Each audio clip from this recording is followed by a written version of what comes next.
Hello အားလုံးပဲမင်္ဂလာပါရှင်မတွေ့ရကြပြီเนาะဒီတစ်ပတ် Sunday မှာတော့ပေါ့နော်ဝိုင်းတော့ပေါ့ပေါ့ပါပါဒီမန္တလေးမှာရှိတဲ့စကားတောင်ပေါ့နော်အဲ့ဒါလေးကိုဒီနေ့မေမျိုးကနေပြီးတော့ဆင်းတဲ့ blog လေးကိုပေါ့ပေါ့ပါပါလေးပဲရိုက်ပြထားပါတယ်ရှင်ဒါကမေမျိုးကနေပြီးတော့ဝိုင်းတို့က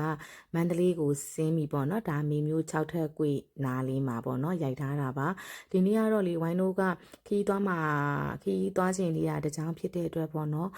ဒီနားကပေါ့ပါပါတောင်ကြီးကိုပဲတက်ကြမယ်ဆိုပြီးတော့ဒီစကားတောင်ကိုပဲရွေးချယ်ခဲ့တာပါဒီနေရာလေးကိုဘယ်လိုသွားရမလဲဆိုဝိုင်းတို့ဒီမေမျိုးဘက်ကလာတယ်ဆိုလို့ရှိရင်ထုံးဖို့ပေါ့နော်ထုံးဖို့ကြော်လေးပေါ့နော်မန္တလေးဘက်ကလာမယ်ဆိုလို့ရှိရင်လည်းထုံးဖို့ပေါ့နော်အဲထုံးဖို့ကနေပြီးတော့ဝိုင်းတို့က10တော်လေးထိမောင်းရမယ်ရှင်10တော်လေးအမှစံတော်လေးပတ်လန်းရှိရပေါ့နော်အဲ့ကနေမှတဆင်းစကားတောင်ဖုန်ကြီးချောင်းဆိုပြီးတော့လေစကားတောင်တော်ရချောင်းဆိုပြီးတော့စိုင်းပုတ်ကလေးတွေရှိရရှင်အဲ့တိုင်းလေးလိုက်သွားရုံပါပဲရှင်ဒါကတော့ဒီမန္တလေးကလူတွေကိုစောင့်နေပြီးတော့အဖွဲတွေစုံတာနဲ့ပဲဝိုင်းတို့ကစပြီးတော့သွားတော့မယ်ပေါ့နော်ဒါကမန္တလေးက join တဲ့လူတွေနဲ့ဝိုင်းတို့ကစုံကြပြီပေါ့နော်မန္တလေးနဲ့မြေမြို့ပဲစုံပြီဖြစ်တဲ့အတွက်ဝိုင်းတို့တွေကသွားတော့မှာပါပေါ့နော်ထုံးဖို့လမ်းခွဲလေးနားနေပြီးတော့ဒီစုရက်မှာဝိုင်းတို့စုံလိုက်ပြီပေါ့နော်ဒီမန္တလေးနဲ့ပြည်ဦးလွင်နဲ့ပေါ့နော်အဖွဲစုံပြီဖြစ်တဲ့အတွက်ဝိုင်းတို့ကစကတ်တောင်ကိုစပြီးတော့ဆိုင်ကယ်တွေနဲ့ချီတက်ကြပါပြီ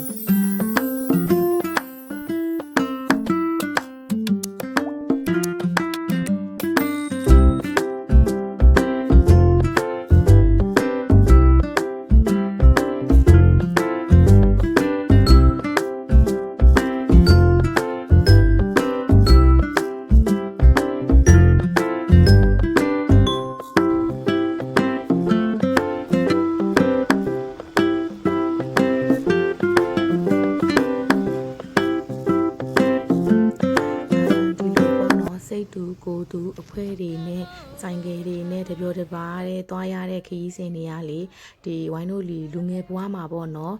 မေးဖြောက်လို့မရတဲ့အမှတ်တရတွေတွေကတခုပေါ့နော်ဒါတွေကိုဝိုင်းတို့ကအမှတ်တရ memory အနေနဲ့ကောင်းမွန်စွာတင်ထားမယ်ဆိုတဲ့အတွေးလေးတွေနဲ့ဒီလို blog လေးတွေကိုတင်ပေးတာဖြစ်ပါတယ်ဒီနားမှာဆိုတောင်တန်းတွေကလေအရန်လှတယ်ဝိုင်းကတောင်တန်းတွေကိုအရန်တဘောကြပြီတောင်တန်းတွေကိုချစ်တဲ့လူဆိုတော့လေတောင်တန်းတွေမြင်လာတဲ့ကိုပဲတဘာဝတရားကြီးရဲ့အရန်ကျေးဇူးတင်နေပြီဒီနားလေးဆိုကြည့်လိုက်ပါအောင်အရန်လှတယ်နော်ဒါလေဒါဂိုက်တန်းဖြစ်သွားစာရေးဆရာမပုံညာခင်ရဲ့လေတောင်တန်းနေရဲ့အလွန်ဆိုတဲ့ဝိထုလေးကိုဖတ်ဖူးကြတဲ့လူတွေဆိုသိလိမ့်မယ်တောင်တန်းနေရဲ့အလွန်မှာဘာရှိလဲဝိုင်းလဲတကယ်သိကျင်တယ်တောင်တန်းတွေကိုချစ်တဲ့လူတယောက်အနေနဲ့ပေါ့နော်တောင်တန်းနေရဲ့အလွန်မှာဘာရှိလဲဆိုတာကိုတကယ်သိကျင်တယ်ဒါလေးကတော့ပေါ့နော်ဒီစကားတောင်လေးကတော့ပေါ့ပပတက်ကြတဲ့တောင်လေးဖြစ်တယ်ပြီးတော့သူကပေါ့နော်ဒီလိုမျိုး hiking အတွေ့အကြုံမရှိတဲ့လူတွေတက်မယ်ဆိုလို့ရှိရင်လည်းတက်လို့ရပါတယ်ပေါ့ပခီးစဉ်လေးပါပဲဒီတစ်ပတ်ကတော့ပေါ့နော်ဒီနားလေးမှာဆိုလို့ရှိရင်ဝိုင်းတို့ကချောင်းလေးရှိတယ်ရှင်အဲ့ကချောင်းလေးကိုဖြတ်ပြီးတော့ဟိုဘက်ကိုဆက်သွားမှာဖြစ်တဲ့အတွက်ဒီချောင်းသားမှာအားလုံးကရက်ပြီးတော့group photo ရိုက်ကြမယ်ဆိုပြီးတော့ထုံးစံတိုင်း group photo တွေရိုက်ကြတာပေါ့နော်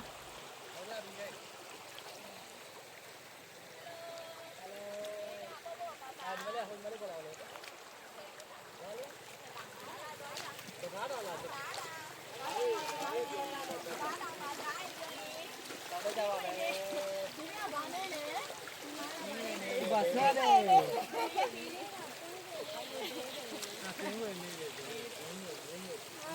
တန်ရလေဟာဟုတ်ပါဘာဆင်းရဘာသာတွေပါဆင်းပြီးတွေ့သေးတယ်ဘာသာလေရီဝိုင်မှာတို့ရတယ်အဲ့တော့ဝိုင်းတို့ဖွဲ့စပြီးထွက်ပြီပေါ့နော်ဒါပါတော့ဒါပါကြီးတော့ why thisဘာလဲဆိုတော့ This is Yetam. Hello Hello. မီးယူရောကြံခဲ့ရသွားအဲ့တော့ရင်တစ်ခါတော့ဒီ It's Yes Hi. 15ရောက်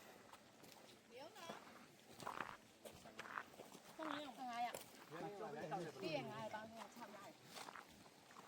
အဲ့ဆောင်းလာပြည့်ပြီလေပြည့်ပြီလေလေးချ တော့ခဏဆောင်လို့ပြောရမှာတော့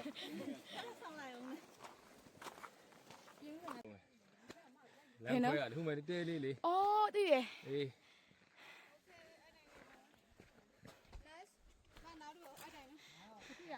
ကြာပြီ အာ ကျိုးနဲ့ဆွဲတယ် ချောင်းတော့မှမဟုတ်လား ကြောက်ပြီငါလည်းခါမမြောက်ကြောက်အမေတို့ငငယ်ရတိတ် ဒီတောင်လေးကပေါ့နော်ဒီစကားတောင်တောရကျောင်းဆိုတဲ့ဘုံကြီးကျောင်းလေးထဲမှာပေါ့နော်သူကလှိုင်ကူထဲမှာရေတကုံလေးရှိနေတာပေါ့နော်အဲ့ရေတကုံကိုဝိုင်းတော့သွားကြတာဖြစ်ပါတယ်ဝိုင်းတော့ဒီနေ့ကန်ကောင်းတာပေါ့နော်ဘုံကြီးကျောင်းမှာအလူရှိရဲဆိုတော့ဖုံဖုံကအပြန်မှာထမင်းစားဖို့လို့ဝိုင်းတော့ကိုပြောနေတာအားလုံးကဖွဲလိုက်ပြီးပဲစားကြမယ်ဆိုပြီးတော့ပေါ့နော်ပြောနေကြတာဒါဆိုရင်တော့ဝိုင်းတော့အခုလှိုင်ကူထဲကိုဝင်တော့မှာပါသူရဲ့လှိုင်ကူကလေတော်တော်လှတယ်ပြီလားအသေးထဲမှာလေဒီလိုမျိုးကွာလှိုင်ကူကြီးထဲမှာဒီတကုံလေးဖြစ်နေတာပေါ့နော်တော်တော်လှရရှင်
အားလုံးကပေါ့နော်ရေတကုံထဲမှာရေစိတ်ကြိုက်ချိုးပြီးရေစိမ်ပြီးတဲ့အခါမှာဘုန်းကြီးကျောင်းမှာထမင်းစားကြဖို့တစ်ဖွဲ့လုံးခြိတက်လာကြတာပေါ့နော်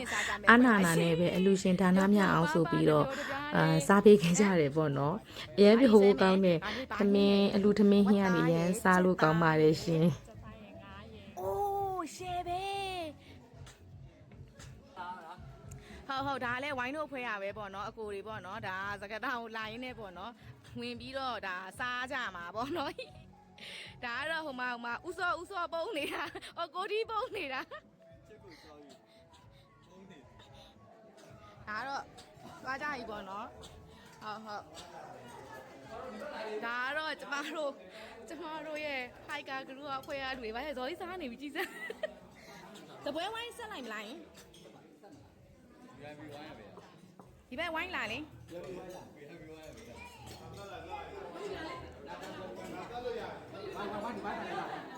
ဘာရဲ့ဒီဘက်မှာရှိသေးရဲ့လေရောအရင်ရှက်တာပဲတော့ဒီခွဲနဲ့မယူသွားတော့ဝိုက်ကြည့်နေပြီလို့ဟမ်ဟဲဂျီန်ဂျန်ဇော်မျိုးဂျန်အေတို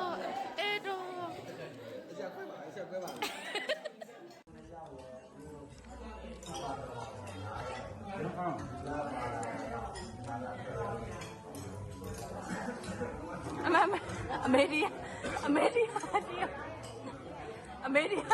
အဲ့လိုလုံးနေမှာပေါ်လာ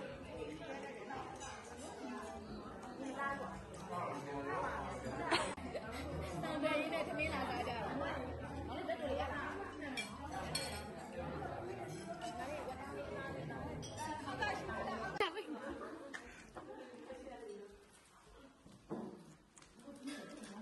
ပြဖွင့်မလင်ကတော့ဖျက်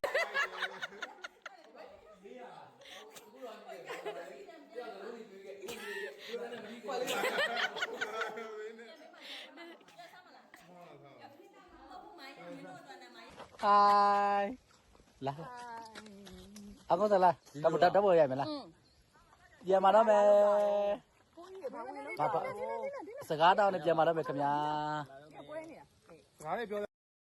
ဒါဆိုရင်တော့ ဒီစန်ဒေးမှာတက်ခဲတဲ့ပေါ့ပေါ့ပါပါဒီစကားတောင်ရဲ့ဘလော့လေးကိုဒီနေရာမှာအဆုံးသတ်ပြစေရှင်